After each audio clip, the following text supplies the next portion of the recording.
Hi friends, आज का topic है डीएनए। आपके फ़ोन का data, cloud storage, hard drive storage सब एक छोटे डीएनए में स्टोर हो सकता है। सुन के आपको ये हैरानी होगी, लेकिन ये हो सकता है, ये पॉसिबल है आज के टाइम पे। साइंटिस्ट ने नेचर के कोड को, डीएनए को एक डिजिटल स्टोरेज डिवाइस बना दिया है। ये टेक्नोलॉजी इतनी एडवांस है, फ्यूचर में गूगल, यूट्यूब, नासा तक अपने स्टोरेज को डीएनए में स्टोर करेंगे। आज हम इस वीडियो में देखेंगे डीएनए डाटा स्टोरेज क्या है। तो चलो let's go behind the tech. आपके WhatsApp message, YouTube videos, Google search सब मिलके एक ऐसी डाटा सुनामी क्रिएट कर रहे हैं जिसे हम डाटा एक्सप्लोजन कहते हैं। पर क्या आप जानते हो हर दिन दुनिया में कितना डाटा बनता है? 300 मिलियन जीबी से भी ज्यादा। आज हर सेकंड 2 लाख से भी ज्यादा गूगल सर्चेस होती हैं डेली, हर सेकंड। 500 आवर्स का यूट्यूब कंटेंट अपलोड होता है यूट्यूब पे, और ट्रिलियंस ऑफ मैसेजेस भेजे जाते हैं। बाय 2030 दुनिया का टोटल डाटा 600 जेटाबाइट से भी ज़्यादा का होगा। लेकिन प्रॉब्लम ये है, ये डाटा हम स्टोर कहाँ पे करें?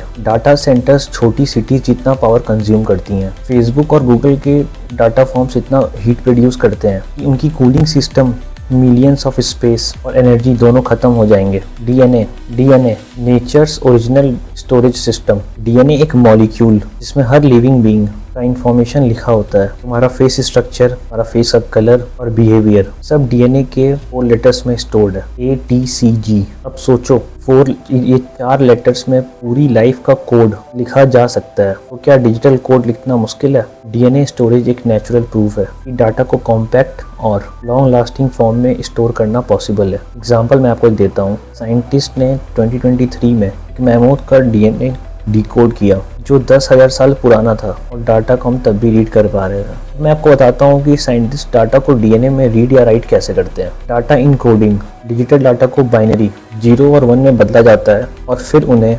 ATCG लेटर्स में कन्वर्ट किया जाता है। ये था स्टेप 1। स्टेप 2 में डीएनए सिंथेसिस। साइंटिस्ट ये डिजिटल कोड को रियल डीएनए स्ट्रैंड्स में लिखते हैं लैब में। इस प्रोसेस को डीएनए सिंथेसिस कहते हैं। Step 3 DNA sequencing. जब डाटा वापस चाहिए होता है तो डीएनए सीक्वेंसिंग से वो कोड रीड करके 0 और 1 में कन्वर्ट किए जाते हैं। उससे हमारा डाटा वापस मिल जाता है। ये प्रोसेस करने से सोच के देखो, एक छोटी सी ट्यूब में पूरी नेटफ्लिक्स की लाइब्रेरी आ सकती है। अब मैं आपको इसके एडवांटेजेस और चैलेंजेस क्या हैं इसको करने में बताता हूँ। सबसे पहला एडवांटेज में ये है एक्सट्रीम डाटा डेंसिटी। 1 ग्राम डीएनए में 215 पेटाबाइट डाटा तक हम स्टोर कर सकते हैं। ये लॉन्ग टर्म स्टोरेज है। डीएनए थाउजेंड्स ऑफ ईयर तक सेफ रहेगा। और सबसे ज़्यादा प्लस पॉइंट, इसमें कोई इलेक्ट्रिसिटी नहीं चाहिए। उसका चैलेंज क्या है? इसकी हाई कॉस्टिंग। अभी सिंथेसिस और सीक्वेंसिंग बहुत महंगी है, जो मैं आपको पहले बताया था। इन दोनों का मतलब रीड करना या फिर इसको उसके अंदर इंफॉर्मेशन को ट्रांसफ़र करना। इसकी स्पीड भी स्लो है ट्रांसफ़र करने की, इस प्रोसेस को करने की। इसमें एक छोटी सी मिस्टेक, एरर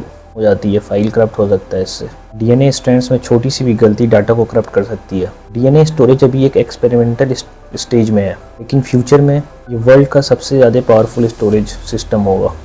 इसका फ्यूचर क्या है डाटा स्टोरेज का, डीएनए डाटा स्टोरेज का? आज हम हर दिन इतना डाटा जनरेट कर रहे हैं। Normal hard drive, SSD, cloud servers overflow कर रहे हैं। हर सेकंड दुनिया में 1.7 MB का डाटा बनता है, हर ह्यूमन के लिए क्रिएट होता है। इसी टाइम पे डीएनए स्टोरेज और नेक्स्ट जनरेशन स्टोरेज जैसे सिस्टम्स सोल्यूशन बन रहे हैं। डीएनए स्टोरेज पे बड़ी बड़ी कंपनियां इस पे काम कर रही हैं। माइक्रोसॉफ्ट, गूगल भी इसके ऊपर वर्क कर रहे हैं काफ़ी टाइम से। हार्वर्ड यूनिवर्सिटी डीएनए भी इस पे काम कर रहा है। माइक्रोसॉफ्ट ने तो मूवी को भी डीएनए में स्टोर किया है।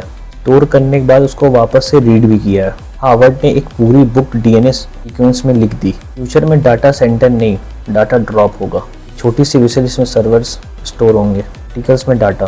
ग्लास क्रिस्टल में microscopic equal to 215 million GB storage. मतलब एक टीस्पून डीएनए में पूरे यूट्यूब का डाटा हो सकता है। डीएनए को इलेक्ट्रिसिटी नहीं चाहिए। जो डाटा डीएनए में सेव होगा 10,000 साल तक स्टेबल रह सकता है। कि प्रोज और उसके कॉन्स क्या हैं? सबसे स्मॉलेस्ट स्टोरेज है ये स्टोर करने के लिए डीएनए। ना ये रस्ट होगा, ना ये डैमेज होगा, इको फ्रेंडली है, कोई पावर नहीं चाहिए स्टोरेज के लिए। इसके मैं आपको डिसएडवांटेज बताता हूँ। रीडिंग और राइटिंग इसका स्लो है, इसका कॉस्ट बहुत हाई है। 2025 में 1 MB डाटा स्टोर करने के लिए $3,500 लगेगा। 1 MB को स्टोर करने के लिए $3,500। लेकिन जैसे जैसे सिंथेटिक बायोलॉजी और ऑटोमेशन सस्ती होती जाएगी, अगले 10 साल में 10 लाख गुना कम हो सकती है कि जो कॉस्ट है। के ऊपर माइक्रोसॉफ्ट भी काम कर रहा है। फ्यूचर ऑफ डीएनए स्टोरेज, इसका फ्यूचर क्या है? नासा भी प्लान कर रहा है इसको यूज़ करने के लिए। DNA data chips, Mars sense की रेडिएशन से डीएनए सर्वाइव कर जाता है। इसमें इंडिया क्या कर रहा है? आईएससी बेंगलोर और आईआईटी मद्रास के रिसर्चर्स डीएनए बेस्ड इंक्रिप्शन और डाटा प्रिजर्वेशन काम कर रहे हैं। गवर्नमेंट का एम है 2040 तक अपना बायो स्टोरेज सिस्टम डेवलप करना, यानी मेक इन इंडिया की नेक्स्ट फेज में हम store in DNA made in India बोलेंगे। ऑलरेडी सुपर स्टोरेज सिस्टम है, था behind the tech, behind the DNA था ये। देखते हैं नेक्स्ट वीडियो में और इम्पॉसिबल टेक्नोलॉजी के साथ।